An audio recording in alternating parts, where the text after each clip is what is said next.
creo que de la mano con el resto de las experiencias que forman la currícula y en la carrera, ¿no? Entonces, bueno, yo creo que quedaría abierto si hay algún comentario, alguna pregunta.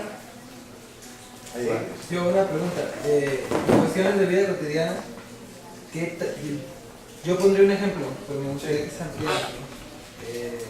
A nivel del documento, pero el documento visto como algo material, como un papel, como algo que se requiere y se pide para poder acceder a determinados lugares, trabajos en específico. ¿Cómo ha afectado este desecho de tener en cuenta la experiencia personal, la experiencia humana, siempre pedir papel para generar más papel? ¿Qué tan grande ha sido esta afectación? Mira, me llevas a, qué buena pregunta, me llevas a algo que Michel de Certeau denominó la leyenda y lo legendario. La leyenda es básicamente la forma en que se legitima la autoridad y la personalidad, no solo histórica, sino hasta jurídica, ¿no? Se legitima la existencia, se le otorga, se le llama notaría, se le da fe. Las sociedades que transitaron de la tradición oral a la escrita, desde un inicio, identificaron la escritura como el signo matriz de autoridad. Autoridad cualquiera, política, hasta incluso hoy el diario de campo dice que el diario posee una autoridad democrática. No podemos negarlo. Entonces, no es una cuestión solo o exclusiva de qué pasa con la actividad cotidiana frente a aquella que no se legitima por la vía del papel. Pues pasa lo que en muchos individuos y en muchas producciones en la vida diaria sucede. Tú llegas y dices, soy Pedro Ramírez, ¿qué te van a decir? ¿Me permite su identificación? Tú llegas y quieres concursar por una materia, soy Pedro Ramírez, te van a decir, por favor, sus cartas de nobleza, que es todo tu currículum vitae. Esto no es una cuestión que hayan inventado los historiadores, que más bien heredaron los historiadores. Por eso se llama ciencia positiva. Ciencia positiva no es aquella que alude a la formación metodológica de la hipótesis, el método, la verificación, sino aquella que quiere comprobar la identidad de lo ya existido con lo existente. Positivo quiere decir comprobar lo que anteriormente existía con lo existente. Ciencia positiva, así dice Kuhn. Insisto, esto no es bronca que hayan comprado, sino que heredaron de esta visión de las cosas como lo normativo. Lo otro, me interesa mucho la parte documental, dice Michel de Certeau, en la invención de la vida cotidiana. Dice, el documento de la vida diaria es todo aquello que, uno, los sentidos pueden recrear. Dos, los conceptos pueden modelar, producir, generar. Es una construcción. Y tercero, lo que los hechos sociales en la realidad, más allá de la interpretación del analista, se objetiva. Tú puedes decir, en este país no pasa nada, soy investigador social. Estás viendo que hay violencia, estás viendo que hay ingobernabilidad, estás viendo todo esto. Sí, los hechos sociales son contundentes, están por encima del clima de opinión o por encima del clima de investigación. Desafortunadamente, el concepto de persona va aunado al concepto de leyenda. Hay que leerlo, hay que pasar por la experiencia legendaria, tiene que legitimarse documentalmente. Si no, esta persona no existe. Algo así como, ¿qué hizo Hidalgo después del grito? Si no está el documento, alguien se lo va a inventar y va a llenar el papel del documento. ¿Qué creen que hacen los libros? Sino reproducir la ausencia y el vacío del archivo. ¿Ustedes creen que todos nosotros nos vamos a poner a verificar lo que cada página de cada historiador ha dicho? ¿Cómo acabamos? ¿Apelamos a qué? al principio de autoridad y de formación y de seriedad académica, incluso hasta política de la historia. ¿Sí? Pero frente a ese hecho, creo que hablamos ahí ya de otro significado. ¿Cuáles son los derechos sociales y culturales de un individuo que no posee, por lo menos, el don de haber sido bautizado por la historiografía científica o académica? Las bibliotecas no hablan de la vida de los seres anónimos, hablan siempre de doña Juana, doña Josefa, doña Leonora, ¿no? O Pedro, Juan, Hidalgo, ahí están, les dan personalidad. Justamente por eso decía Castoriadis, hecho es la noción clásica del documento, por hacer es la noción desafiante, instituyente del documento. El documento no es en realidad algo acabado, el documento es una teoría de la acción social. ¿Sí? Nada más. A ver. Miguelón. Yo tengo, bueno, he tenido siempre un problema y no sé si pueda formular bien la pregunta, pero entonces, ¿cómo podemos insertar o ubicar el problema históricamente? ¿Cómo es la manera de proceder según la historia que tú propones? ¿Cómo? O sea, no entiendo la manera de... Va, yo sí. Y les puedo compartir. No crean que esta inquietud me llevó al vacío, no. Justamente por eso decimos que por fortuna el trabajo es transversal, es transdisciplinar. Los vacíos que tú acabas de subrayar, el cómo, por fortuna han sido ya hace mucho tiempo trabajados por la sociología, la antropología y la geografía, e incluso la psicología social. Es decir, uno se asoma tantito al trabajo y la experiencia antropológica, estas cuestiones ya han sido resueltas. Te asomas tantito a las teorías sociológicas, por ejemplo, la noción de hábitos.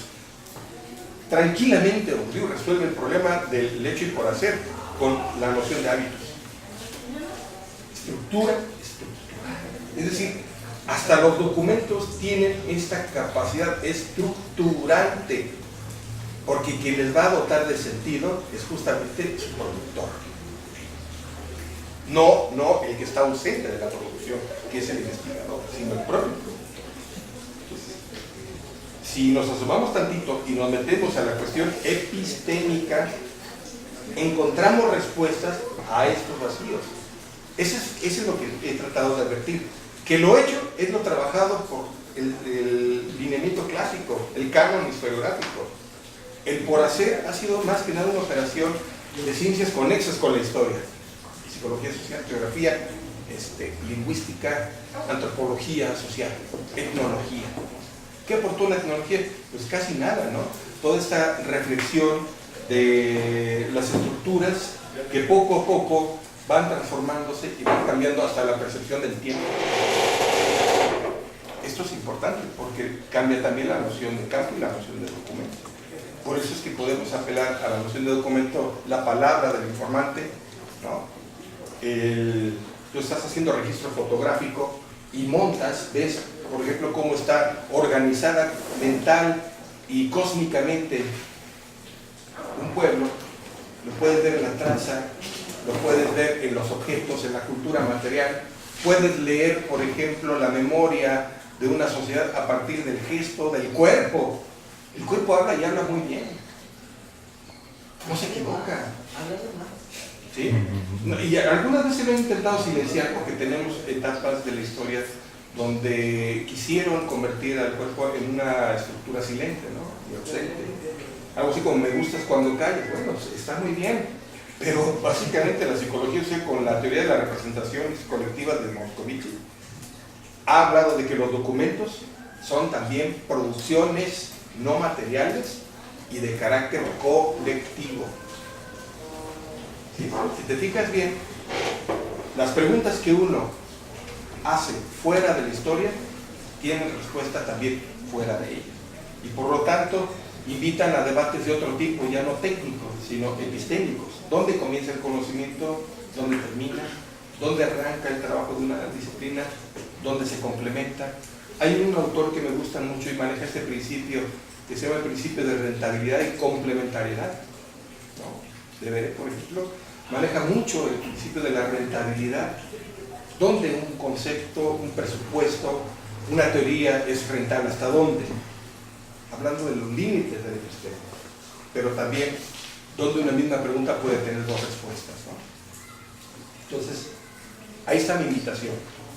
No nos quedemos con la visión presente o ausente que nos ha dado la historia. Si bien la historia ha contribuido a este, vamos a decirlo, trabajo transversal de la antropología histórica, tengo que decir, hoy vine de maloso, hablar mal de toda esta perversión, de todo este trabajo perverso y oscuro que los historiadores han realizado. Yo por fortuna dice Jorge, te acercas peligrosamente a la antropología, ¿no? Bueno, es algo que me ha permitido, hablando de contaminación y de préstamos, algo que me ha permitido ver justamente este tipo de dónde están y dónde están las soluciones. Precisamente para evitarse dónde están las soluciones, mejor evitemos las preguntas. En la noción clásica del documento no hay pregunta. Así, no hay idea. Te pueden enterrar con kilos y kilos de documentos donde se te dice Veracruz fue fundada tal año por Pedro, María y José, llegaron Juan, Chano y la historia de los alimentos de México. El tamal se hizo de la masa, la masita se hizo acá, y el cártel del maíz que llegaba a la frontera chichimeca, ¿no? Etcétera, etcétera. Pero está muy tranquilo. Lo otro que tú sugieres es una invitación a leer sociología, psicología, geografía y antropología. En pocas palabras, la formación antropológica debe ser básicamente la formación del científico social. Ese sí tiene, uno, ideas, y dos, tiene respuestas. Aquí está la maestra Cristina. Cristina. Sí, bueno, en cuanto al cuerpo, cuando lo callan, también le está hablando. Aún callado, le está hablando. Y justo ahí es, yo creo, lo que estás tratando de provocar, ¿no? Es decir, no se trata de desechar el documento, no se trata de desechar el documento. Aquí está. Ahí está, y más bien, yo creo que la invitación es a interrogarlo, a preguntarle, a no quedarnos con el dato. Cuando dices, había 3 mulatas y ok, yo no me voy a quedar con la idea de las 3 mulatas. Bueno, al de los mulatos a lo mejor, pero de las 3 mulatas no. Pero a lo mejor me quedo con otra idea y le pregunto otra cosa a ese documento, ¿no? Es decir, porque el mismo Brodel nos invita a preguntar de otra manera, a buscar otros documentos que nos hablen de ese momento, de ese proceso que se está viviendo, ¿no?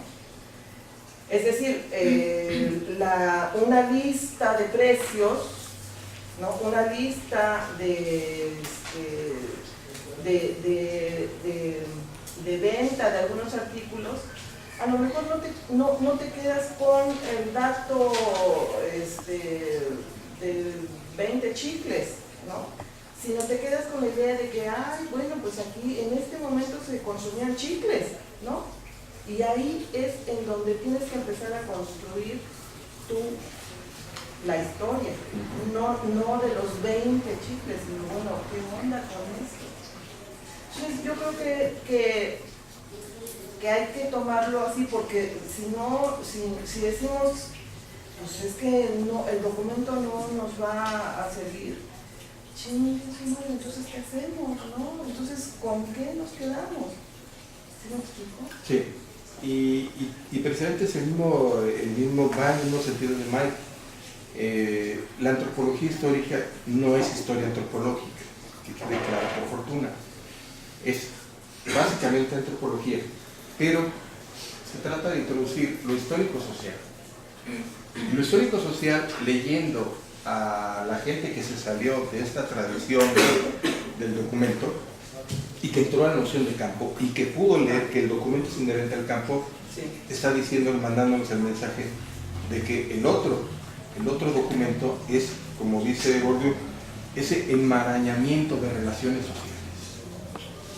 Es decir, el pensar en el mulato nos lleva a pensar en el mestizo, el pensar en el mestizo nos lleva al indio, nos lleva al negro, nos lleva al europeo, y pensar en ese conjunto de relaciones étnicas nos invita a pensar justamente en la noción de grupo, en la noción de etnia, la noción de clase, finalmente esas relaciones sociales que él llama espacio social son las productoras de sus documentos y son a la vez el documento por el cual un sociólogo, un antropólogo, un geólogo va leyendo ciertas realidades cruzadas. Si algo tiene ya la episteme de las ciencias sociales a partir de esa revolución, no solo de Bourdieu, sino después de Claude Lévi-Strauss, e incluso la psicología social, es que el trabajo se volvió transversal, el trabajo se volvió transdisciplinario. Ya no tiene una pregunta y ya no tiene una respuesta. Los historiadores están buscando respuestas en trabajo de geógrafos. Los geógrafos se están acercando mucho a los antropólogos desde los años 60. Ha habido un trabajo, por ejemplo, el de Bourdieu. La idea del Mediterráneo es una construcción no solo geográfica, es una construcción, puedo decirlo incluso, de lo que los geógrafos llaman la formación del paisaje. Y es algo tan estéticamente profundo como históricamente inquietante, porque es algo así como preguntarnos dónde surgió la modernidad y qué estructuras son las que movieron la modernidad. Por lo menos para la Escuela de los Anales, en esa tercera generación, había que tener 3 tipos de documentos basados en economía, sociedad y civilización. Y empezaron a identificar todas estas estructuras con el carácter y la naturaleza documental que requería la investigación, justamente, ¿no? Hay una historia, por ejemplo, que hizo este señor Emmanuel Leroy-Ladurie, que empezó a leer los cuerpos, ¿no?, las actitudes corporales a partir del clima, y estaba señalando que gran parte de las actitudes corporales obedecen a los cambios climáticos, cómo actúa un esquimal, a diferencia de cómo actúa, por ejemplo, los nativos de los países tropicales, ¿no? Y esos son documentos, no solo la cuestión de la producción, sino también el clima, el ambiente, el paisaje, ¿no?, y la visión del mundo, que también se convirtió para muchos antropólogos en un documento a leer. No solo leer la piedra del sol, sino qué está detrás de la piedra del sol en los ciclos agrícolas, en las producciones, la formación del pueblo, la aldea, y posteriormente el tránsito de la aldea a ciudad, de la ciudad al campo, etc., ¿no? Son documentos. Pero no es insisto, no es exactamente lo que mantiene la fortuna del trabajo cotidiano. Lo que mantiene la fortuna del trabajo cotidiano en la antropología en general es el de sospechar, el de no quedarse con una versión, el de preguntar, el de interrogar, el de cuestionar, el de debatir. Finalmente, la antropología ha sido una ciencia más dialógica con su campo y sus documentos que la historia. Ahí sí la historia ha sido reificante, cosificante. No estoy diciendo que la historia nos haga daño, pero creo que hay que tomar las cosas con un poco de precaución respecto a lo escrito, respecto a lo dicho, porque la autoridad histórica está muy pegadita al poder. Son biografías del poder. Entonces, agua, nada más estoy diciendo, ponerle un poquito de luz ámbar ahí, ¿no?, al documento.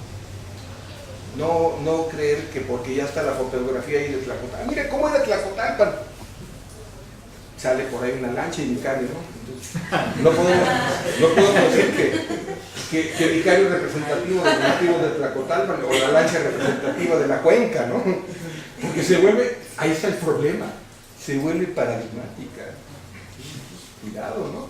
podemos agarrar de eso y construir clichés. Eso también nos pone en peligro, pues. Eso es lo que estaba diciendo. Pero coincido con tu comentario.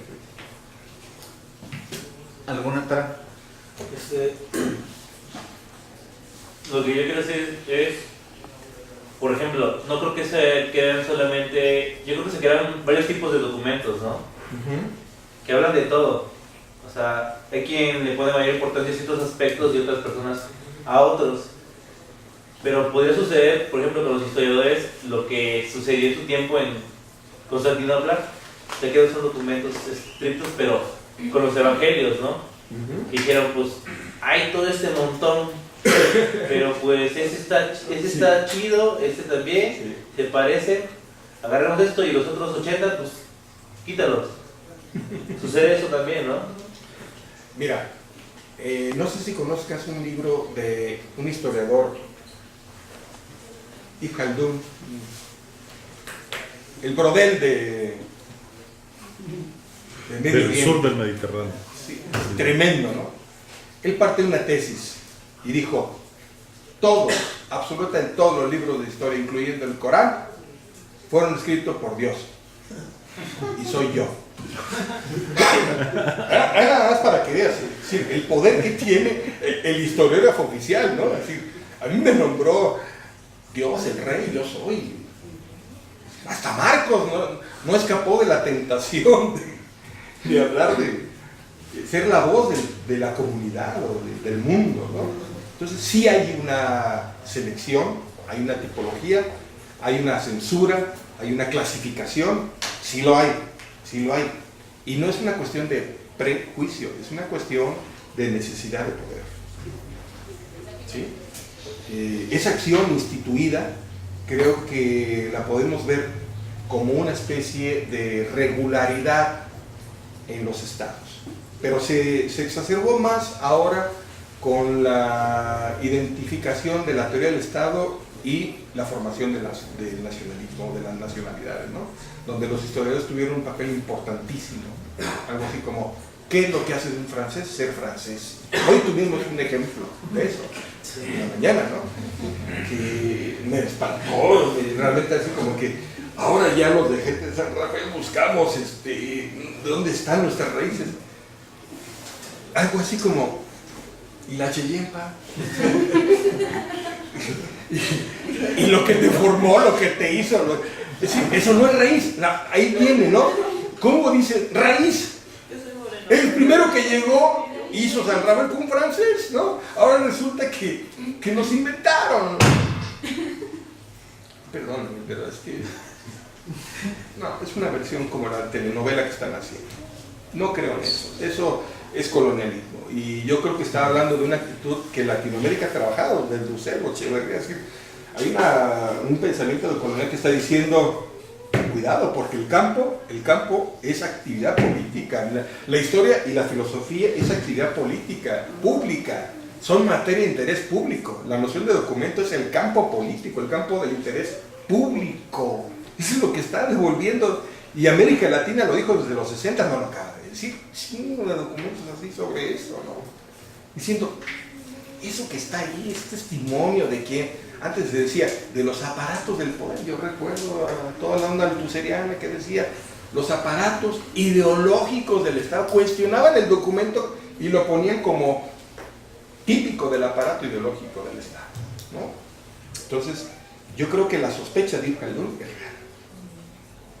Dios hizo al mundo, porque Dios soy yo. Ya lo dijo también en Europa otro, ¿no? Yo soy aquel. A mí Jorgito. quisiera que, en relación al tema de lo campo y documento, nos platicaras o nos respondieras o abundaras en la idea de cuál sería la originalidad, la especificidad de un antropohistoriador. Ya no geografía, sino hay dos que aquí se tratan, ¿no? En esta carrera, ya Sí. durante 10 años. ¿Cuál es la especificidad de esa interdisciplinaridad, cruce, mutua fertilización, hibridación, como se le quiera llamar, Sí. que han estado tratando de transmitir o que se desarrolle en la carrera? Muy buena pregunta. Bueno, creo que tanto, y ahí sí podría hablar de algo que ha divulgado el maestro René y algunos de nosotros. Se ha señalado como el elemento específico, básicamente no las producciones patrimoniales o la identificación de las políticas públicas en el terreno de la creación cultural, sino más bien dónde están y qué tipo de experiencias sociales, históricas, incluso, por qué no decirlo, estéticas, identifican al productor como ciudadano, como persona, como sociedad, como colectividad. Esa ha sido la idea fundamental. ¿Quién es ese señor o señora, señorita o niño que no vale por la canasta, Teotihuacán, el calendario, el documento donde aparece la fundación de Veracruz o Hernán Cortés, sino aquel que estuvo acompañando a la conquista, aquel que estuvo acompañando a la manifestación 68, aquel que da voz a cada movimiento, a cada hecho social, aquel que produce arte, ciencia, luz y todo lo que dice la universidad, ¿no? Es decir, ¿quién es el productor? Pero también, ¿quién es el responsable de esa, vamos a decirlo, creación? Porque tiene sus consecuencias. No porque sea creador, productor, y en automático está generando un bien público, sino también podría generar un malestar, podría generar una violencia, podría generar una contradicción. En pocas palabras, ¿quiénes son los sujetos que producen esos bienes, pero también qué consecuencias públicas tiene ese acto a través de la historia? Lo histórico-social, es decir, qué es lo que el sujeto hace y qué reacciones tuvo, ya no en el terreno objetal, en el terreno patrimonial, sino en el terreno de la experiencia y de la condición humana. ¿Quién es ese ciudadano? ¿Cómo resuelve estos conflictos, no solo epistémicos, sino corporales, sexuales, mentales, geográficos, económicos, día a día? Entonces, la idea es convertir a la experiencia humana en una experiencia más cercana a la idea de ciudadano, de personaje público, no el artista, no el antropólogo, no el liberador, el conquistador, es decir, fuera de los ensambles y las categorías. ¿Quién es ese personaje o quién es ese colectivo que produce y por qué lo hace? ¿Qué tipo de condiciones lo llevó a esa producción? Entonces, la idea de la perspectiva histórica es básicamente la idea de una interrogante. ¿Desde cuándo, a partir de qué necesidades este ejercicio ciudadano ha devenido en qué? En producción. Pero no solo producción abstracta, sino producción de contradicción social, de tensión social, esa es la palabra, ¿no? Medir el grado de tensiones sociales en cada producción de cualquier tipo. Eso es lo que llamamos patrimonio. El individuo puede producir violencia, ni modo. Somos productores de más de 30.000 muertos ya ahora. Eso es lo que producimos. Y ayer, ¿cuándo lo dijo René? Antes medíamos, de acuerdo a los modelos de Claude Matignon, etcétera, la geografía política, económica y humana, ¿no? La región del Golfo, la región de...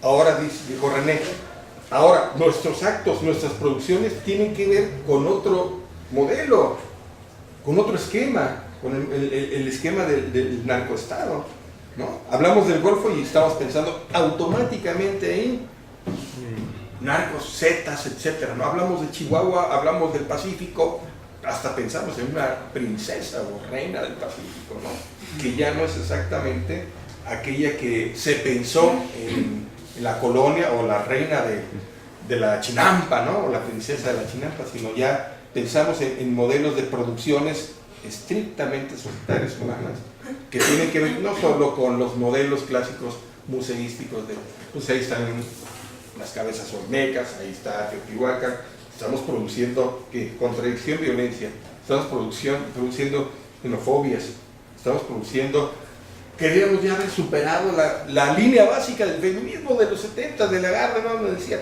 pues ya se reconocieron por lo menos el derecho a que la mujer decida en ciertas cosas, no, de vuelta, ¿no? Hay consecuencias realmente reaccionarias, retrógradas, ¿no? ¿Eso qué es? Pues es una producción. ¿Y qué es? Es una política cultural. Dice, no es cierto, no es una política cultural. Entonces, ¿qué se está entendiendo por cultura? Si nada más por cultura es lo que produce el arte, la ciencia y le da luz a una actividad, parece ser que el ejercicio de la violencia, son centroamericanos, no les queda otra más que o copelas o cuello. No, es que eso es una producción. Y es una política pública, y es una experiencia realmente histórica. Histórica no es entonces aquello que nos ha dado, vamos a decirlo, documentalmente, una visión patrimonial de la historia, sino aquellos que nos da cotidiana, sexual, en el terreno de la identidad y en el terreno de la vida material, una identificación. Somos una sociedad violenta, una sociedad altamente corrompida, no hay tal modelo de gobierno, muchos han cuestionado esta idea, ¿no? Entonces, ese es el marco cultural, no es el de producimos ciencia, producimos deporte, producimos arte. Creo que eso es anecdótico, ese es el otro elemento, que buscamos explicar los elementos estructurales y diferenciarlos de los elementos anecdóticos. Creo que una muestra de una galería es un elemento anecdótico, no es en realidad lo que define la vida pública, ni lo que define la creación. Entonces, hay una responsabilidad pública, René lo dijo muy claramente, ¿no? Tenemos que dar cuenta de una antropología que se responsabilice por lo que es y por lo que hace. Entonces, ahí va un mensaje, ¿no? hacia los estudiantes. Por ahí va la idea. Muy bien. Está la maestra Lourdes y después Miguel. Mi pregunta va en el sentido de lo que llama en el oficio del sociólogo la vigilancia epistemológica, sobre tener pues ya a propósito de lo que comentó la maestra, o sea, si el documento está allí, pues la culpa no es ahora sí que del documento, ¿no? Sino lo que puede encontrar en un documento se puede contradecir en otro documento, puede ser apócrifo, se dice, o el entrevistado, ¿no? Quien entrevista a lo mejor tiene delirios de grandeza y resulta que mi entrevistado mayor resulta ser un mentirosillo por ahí.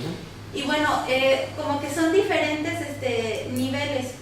Y quizás mi pregunta concreta sería, ¿cuál sería ese sentido de vigilancia epistemológica en el sentido de las 4 materias de la antropología histórica, que serían etnografía, teoría social? Quizás como que eso que queda hasta cierto punto más claro, ¿no? O más familiar por estar en la facultad de antropología. Pero desde el sentido, por ejemplo, de la filosofía de la historia, de la hermenéutica, ¿cuál sería la manera o las formas en las que se puede mantener esa vigilancia epistemológica? Así como, digamos, en la etnografía es no te quedes con la versión del primer informante, o no creas que tu categoría de análisis, hablando de teoría social, es la neta y si no coincide con la realidad, entonces la realidad está mal. ¿Cuál sería eso, digamos, para la hermenéutica y la filosofía de la historia en el campo, ¿no? Pensando en el campo. Ahí está un punto y quiero contestar. Me gusta mucho cierto círculo lingüístico como el de Agnes Heller. Agnes Heller decía, la filosofía de la historia en realidad no tiene problemas. Quien tiene problemas es quien lee filosofía de la historia. Es decir, es una cuestión de formación. Es decir, la hermenéutica está en crisis. A ver, perdónenme, pero yo creo que la vigilancia sistémica tiene que ver también con la formación del investigador. Es decir, no puedo hablar en abstracto, menos Yo soy el menos autorizado para hablar de, imagínate, teoría social, epistemología, hermenéutica. Entonces aquí ya no sería el campo como documento, sería presentación del todólogo hablando de no, yo me restringo. Voy a dar una respuesta que la vigilancia sociológica y epistémica es una noción de José José. Cuidado, mucho cuidado. Así dice la canción, ¿no? Nosotros no tenemos por qué objetar la intromisión de la hermenéutica o de la semiótica, por ejemplo. Más bien, tendríamos que preguntar si es que la filosofía de la historia se ha hecho estas interrogantes que tú dices. Tendríamos que reivindicar o preguntarnos si la hermenéutica, entre otros tantos presupuestos por los que opera, se pregunta sobre el valor, la autoridad y el significado del documento por sí mismo. Creo que la hermenéutica ha contribuido mucho a descifrar justamente las tendencias sociales, políticas e incluso el uso ideológico. Los usos sociales del documento son importantes para la hermenéutica y para la filosofía de la historia. Recuerdo que alguna vez le preguntaron, y lo dice Hegel en la final de la fenomenología, cuando dice: por ahí un ignorante de historia me pregunta, bueno, ya se aventó como quien dice todo un chorro, ya habló de la rosa, del botón, del desenvolvimiento de la conciencia, autoconciencia, díganme, ¿qué es la filosofía de la historia? Y le responde: es todo lo que han dicho los filósofos y todo lo que yo he resumido de ellos. No podría yo decir, la noción de documento es exactamente aquella que comienza cuando yo empecé a dar esta charla, ¿no? A raíz de esta sospecha, de esta vigilancia, comienza ya el ejercicio, voy a decirlo así, ¿cómo le llaman? Quirúrgico del documento. No. El ejercicio quirúrgico del documento es básicamente el adiestramiento, no solo técnico, insisto, conceptual, del hermeneuta, del filósofo de la historia, del etnólogo o del geógrafo. Porque aquel que se hace las mejores preguntas es aquel que podría orientar de mejor manera su investigación. Lévi-Strauss dice, por ejemplo, en su libro de Estética y Filosofía: yo soy un antropólogo de preguntas. Toda mi vida la he dedicado a preguntas. Ahí está. Ese es un estilo de investigación. Es decir, dedico mi vida y mi filosofía y mi sociología ¿a qué? A construir preguntas. Entonces, hay documentos que toda su vida se dedicaron a construir sospechas. Pero hay documentos que tú dijiste que si llegaron ahí están bien. Yo no creo que los documentos llegaron solitos al archivo ni general de la nación ni al archivo del Estado, se clasificaron y dijeron, ese es el sentido que le vamos a dar. Esos documentos son los de A tipo, sangre tipo A, es decir, son, cuidado, los incunables, son los que tienen valor, que son los investigadores. Documentos tipo B, sangre D, pues son así medio respetado y tienen acceso al pueblo. No, los documentos no llegan solos. Los documentos han sido, como tú dices, legitimados, no por esa vigilancia, sino por esta tradición que dice que el documento debe ser parte de la memoria, de la identidad, y viene otra vez el mismo chorro. Tú le puedes preguntar al documento y te va a contestar a la manera de Rigo Tobar. Jorge y yo fuimos testigos de cómo, ante la existencia de Ricardo Rocha, ¿qué es el documento? ¿Qué es el documento? ¿Por qué? A ver, Rigo Tobar, ¿por qué lo lees en tus cursos? ¿De dónde eres? Ya dinos exactamente dónde eres. Ya. Y recuerdo que estábamos ahí en el hotel, empezamos preparando los materiales de un curso, y dice Rigo Tobar, la verdad, ya todo el mundo, ya vamos a saber por fin qué es documento, ¿no? La verdad, soy de Matamoros. ¿Qué dijo? Nada, todo y nada. Entonces, el documento no llega ahí solo. Agnes Heller dijo, muy bien. Una estación de ferrocarril es una estación de ferrocarril. Solo bajo ciertas condiciones se convierte en un documento. Parafraseando a quién? Al viejo Marx. cuando le preguntan en los manuscritos filosóficos económicos del 44, ¿no? ¿Qué es el capital? Un negro es un negro. Y el paquete de algodón es el paquete de algodón. Solo bajo ciertas condiciones el paquete de algodón y el negro se convierten en capital. Me quedó claro. Solo bajo ciertas condiciones algo se transforma en otra naturaleza. Y no deja de ser naturaleza, porque hasta el concepto de naturaleza pensamos que naturaleza es el arbolito, el clima, naturaleza es también el estado de cosas que guarda la realidad. Esa es la otra naturaleza. Entonces, no espero que me creas, espero que sospeches. Espero que porque justamente la pregunta creo que es, no esperemos que nos crean, esperamos que sospechen, porque justamente el acto de interrogación de un documento comienza con la sospecha misma. No sé qué tal se vaya a hacer la pregunta. No, pero, venga. Entonces, hablabas de un enmarañamiento, ¿no?, de las de ideas en relaciones. la experiencia humana, ¿no? Sí. Entonces, el desmarañamiento no debe ser la pretensión del antropólogo histórico con una vista de que, bueno, pensando en que la historia es hacia atrás, ¿no?, que debemos desentrañar nuestro pasado, sino que en nuestro mismo presente podemos desentrañarlo. Y la solución de esa, bueno, solucionar la bola de estambre que está así y ponerlo lícito es ver qué cosas van hacia el futuro, pensar la historia hacia adelante también. Gracias, Mike. Una actividad ciudadana no se resuelve identificando el pasado. Yo creo que hay una idea, tendrá una idea muy clara, pero por lo menos las ciencias más cercanas a la filosofía hablan de esa parte de la acción que no es en el presente, sino es a futuro, que del ejercicio nomotético del pasado. Exacto. Esa es la idea, ¿no? Eso es lo que toda la conferencia quiso decir. Lo que dice Mike es como lo que dice Paul Ricoeur, ¿no? Que el pasado no está cerrado, Exacto. sino que está abierto y que el futuro puede ser dirigido. Muy bien, porque el futuro permite una investigación más clara del pasado. En el presente estamos empantanados, por ejemplo, cuando alguien está emboscado por las tensiones cotidianas, yo no creo que no es el mejor momento para pensar en mascaradas.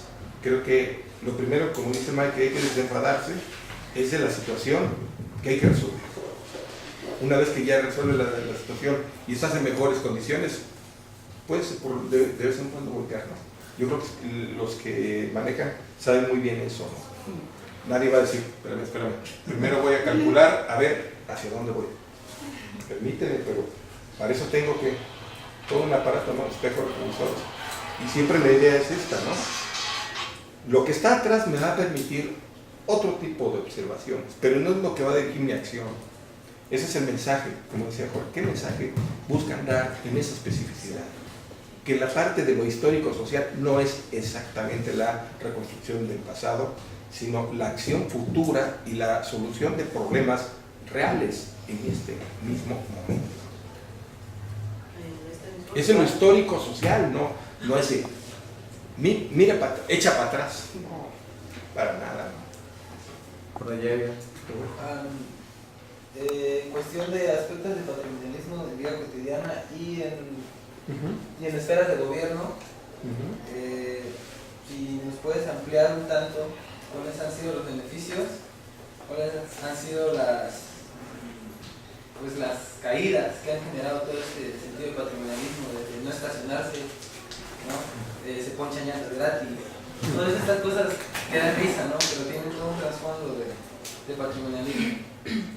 Bueno, te recomiendo, porque hay una serie de respuestas a estos problemas, te recomiendo un libro que plantea los problemas de la vida diaria que nos llevan a una filosofía dura de la historia. ¿Sí? Es un texto que se llama Fragmentos de la historia, de Agnes Keller. Ella comienza, por ejemplo, con esto. La ciudad está atiborrada de autos que hablan. hay una huelga en la estación de tren, ¿qué hago?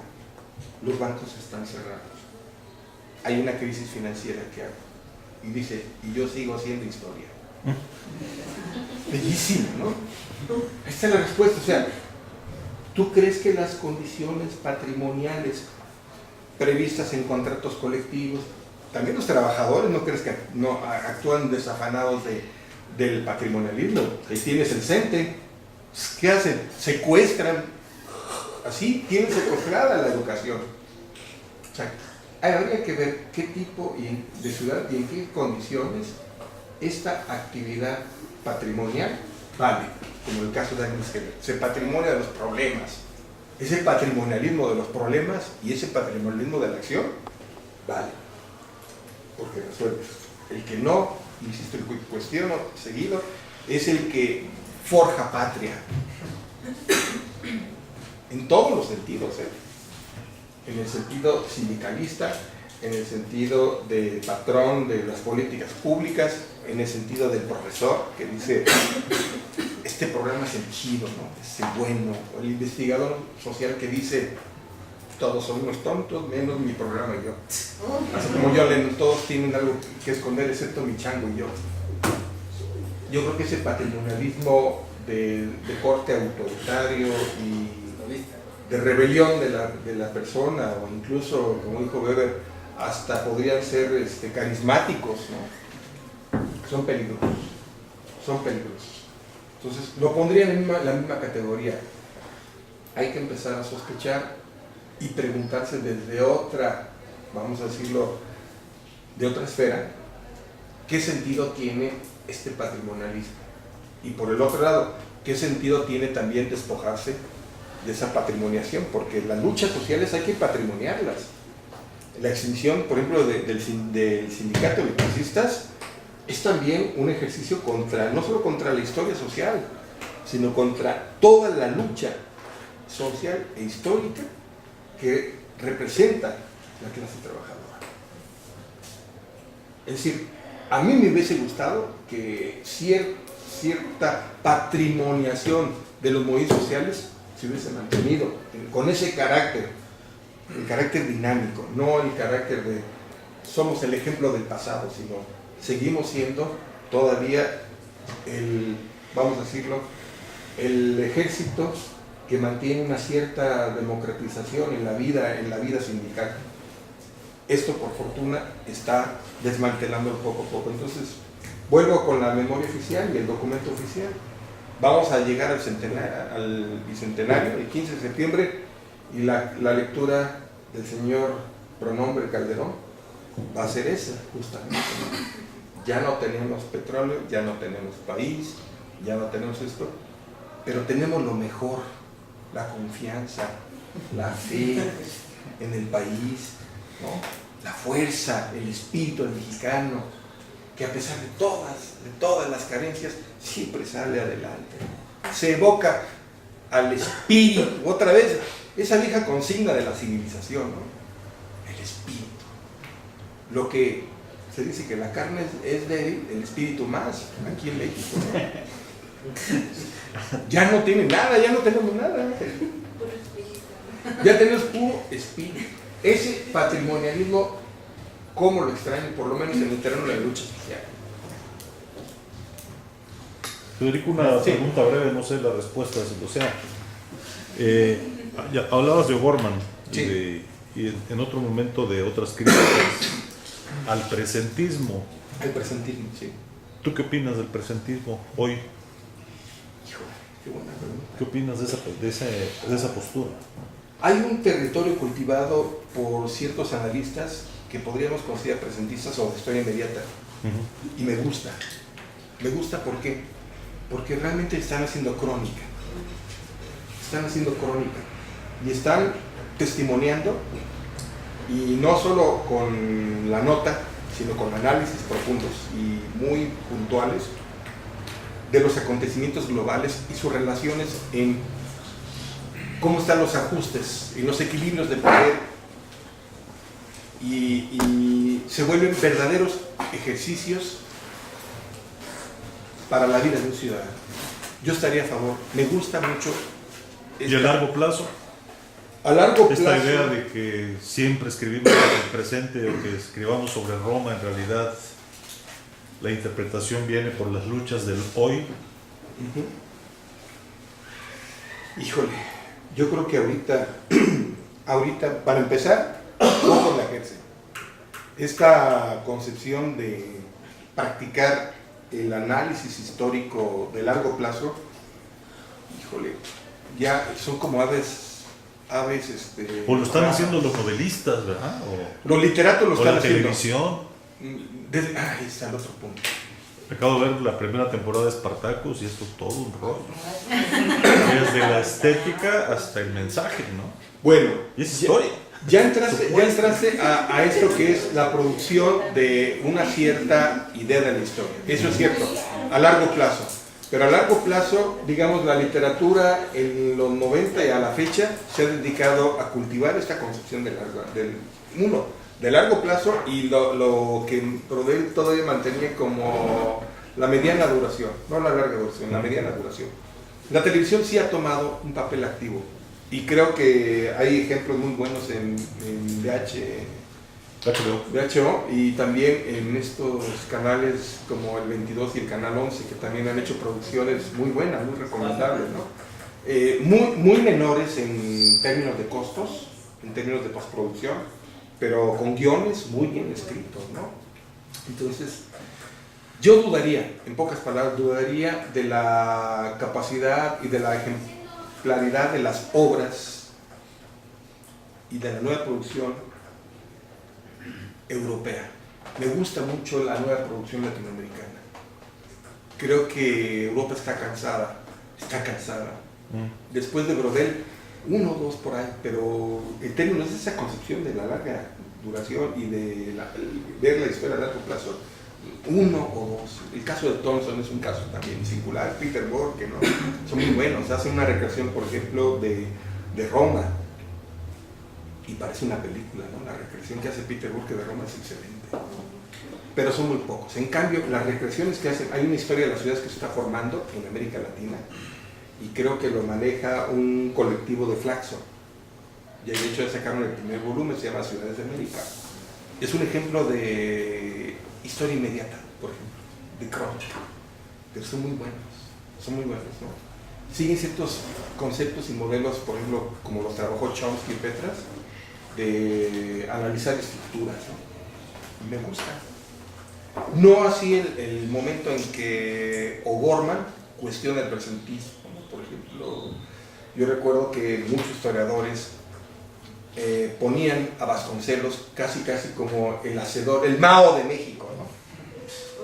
Y eran justamente los historiadores que cuestionó esa concepción presentista, ¿no? De la gran historia.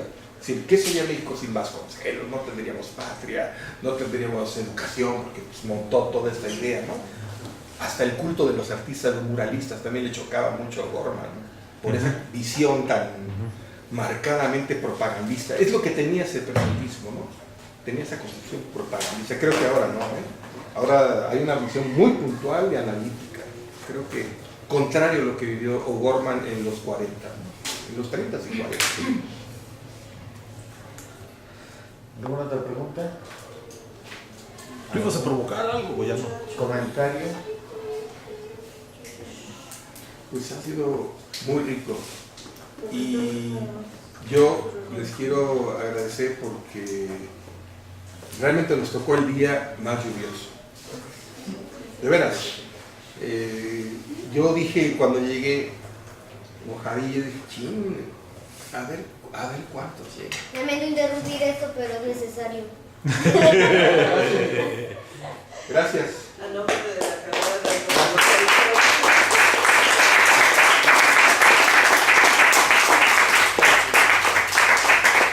Pues yo quiero agradecer a mis compatriotas, colegas, Jorge Solano y Carlos Rojas. Estamos generando un documento, además. Pero nada Ahora- más unos puntos, ¿no? No, Jorge tiene 3. Y me gusta porque finalmente no nos hemos desconectado para nada del trabajo que regularmente ya hacíamos en antropología social. Pues muchas gracias. Gracias y los esperamos mañana a las 10 de la mañana. A ver, anuncia lo que viene. Agradecemos su participación. Mañana, Y los esperamos mañana a las 10 de la mañana con la exposición de los estudiantes de la línea de investigación, y va a estar moderando Sergio Vázquez Zárate, maestro. ¿Qué línea? ¿Qué líneas? Memoria colectiva, técnica y materia e identidades. Y Mañana. gracias también al maestro Carlos que fungió de... No, al contrario, estábamos anfitriones, lo que No, incluso es que es el espacio y la hora de servicio social, estaba aquí el compañero y le pedimos mientras se calmaba la lluvia, así como posada. Los agarró fue como posada. Gracias, Carlitos, gracias. Un individuo que no posee por lo menos el don de haber sido bautizado por la historiografía científica o académica. No existe. Las bibliotecas no hablan de la vida de los seres anónimos, hablan siempre de doña Juana, doña Josefa, doña Leonora, ¿no? O Pedro, Juan, Hidalgo, ahí están, les dan personalidad. Justamente por eso decía Castoriadis dice, hecho es la noción clásica del documento, por hacer es la noción desafiante, instituyente del documento. El documento no es en realidad algo acabado, el documento es una teoría de la acción social. ¿Sí? Nada más. A ver, Miguelón.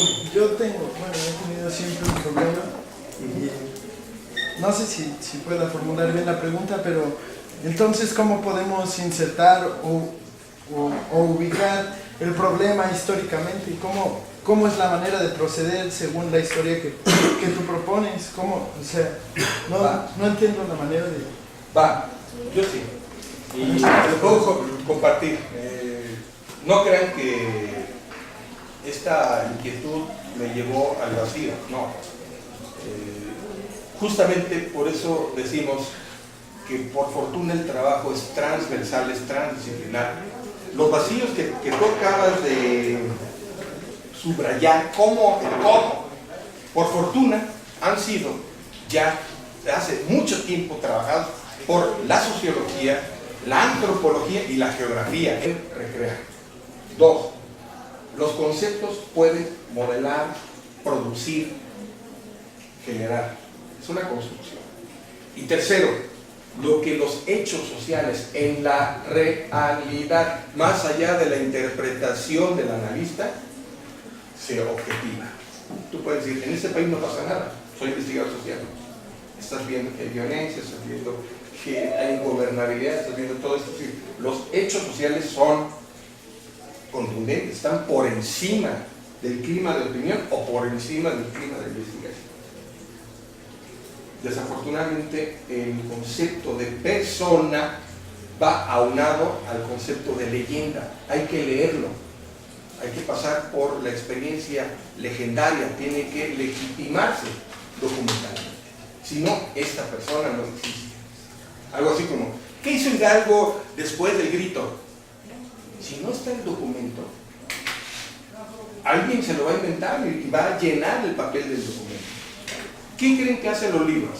Sino reproducir la ausencia y el vacío del archivo. ¿Ustedes creen que todos nosotros nos vamos a poner a verificar lo que cada página de cada historiador ha dicho? No acabamos. Apelamos ¿a qué? Al principio de autoridad y de formación y de seriedad académica, incluso hasta política de la historia. Pero frente a ese hecho, creo que hablamos ahí ya de otro significado. ¿Cuáles son los derechos sociales y culturales de uno? Dice Goethe, el diario posee una autoridad democrática. No podemos negarlo. Entonces, no es una cuestión solo o exclusiva de qué pasa con la actividad cotidiana frente a aquella que no se legitima por la vía del papel. Pues pasa lo que en muchos individuos y en muchas producciones en la vida diaria sucede. Tú llegas, dices, soy Pedro Ramírez, que te van a decir, ¿qué permite su identificación? Tú llegas y quieres concursar por una materia, soy Pedro Ramírez, te van a decir, por favor, sus cartas de nobleza, que es todo tu currículum vitae. Esto no es una cuestión que hayan inventado los historiadores, que más bien heredaron los historiadores. Por eso se llama ciencia positiva. Ciencia positiva no es aquella que alude a la formación metodológica de la hipótesis, el método, la verificación, sino aquella que quiere comprobar la identidad de lo ya existido con lo existente. Positivo quiere decir comprobar lo que anteriormente existía con lo existente. Ciencia positiva, así dice Kuhn. Insisto, esto no es bronca que hayan comprado, sino que heredaron de esta visión de las cosas, como lo normativo. Lo otro, me interesa mucho la parte documental, dice Michel de Certeau, en la invención de la vida cotidiana. Dice, el documento de la vida diaria es todo aquello que, uno, los sentidos pueden... Desde el enfoque de ustedes, ¿no? Creo que de la mano con el resto de las experiencias que forman la currícula y en la carrera, ¿no? Entonces, bueno, yo creo que quedaría abierto si hay algún comentario, alguna pregunta. Ahí va. Yo una pregunta, en cuestiones de vida cotidiana, yo pondría un ejemplo, pero me gustaría que se ampliara. A nivel del documento, pero el documento visto como algo material, como un papel, como algo que se requiere y se pide para poder acceder a determinados lugares, trabajos en específico. ¿Cómo ha afectado este desecho de tener en cuenta la experiencia personal, la experiencia humana, siempre pedir papel para generar más papel? ¿Qué tan grande ha sido esta afectación? Me llevas a, qué buena pregunta, me llevas a algo que Michel de Certeau denominó la leyenda y lo legendario. La leyenda es básicamente la forma en que se legitima la autoridad y la personalidad, no solo histórica, sino hasta jurídica, ¿no? Se legitima la existencia, se le otorga, se le llama notaría, se le da fe. Las sociedades que transitaron de la tradición oral a la escrita, desde un inicio, identificaron la escritura como el signo matriz de autoridad. Autoridad cualquiera, política, hasta incluso hoy el diario de campo, e incluso la psicología social. Es decir, uno se asoma tantito al trabajo y la experiencia antropológica, estas cuestiones ya han sido resueltas. Te asomas a tantito a las teorías sociológicas, por ejemplo, la noción de hábitos. Tranquilamente, resuelve el problema del hecho y por hacer con la noción de hábitos. Estructura estructural. Es decir, hasta los documentos tienen esta capacidad estructurante, porque quien les va a dotar de sentido es justamente su productor. No el que está ausente de la producción, que es el investigador, sino el propio productor. Entonces, si nos asomamos tantito y nos metemos a la cuestión epistémica, encontramos respuestas a estos vacíos. Eso es lo que he tratado de advertir. Que lo hecho es lo trabajado por el lineamiento clásico, el canon historiográfico. El por hacer ha sido más que nada una operación de ciencias conexas con la historia. Psicología social, geografía, lingüística, antropología social, etnología. ¿Qué aportó la etnología? Pues casi nada, ¿no? Toda esta reflexión de las estructuras que poco a poco van transformándose y van cambiando hasta la percepción del tiempo. Esto es importante porque cambia también la noción de campo y la noción de documento. Por eso es que podemos apelar a la noción de documento, la palabra del informante, ¿no? Tú estás haciendo registro fotográfico y montas, ves, por ejemplo, cómo está organizada mental y cósmicamente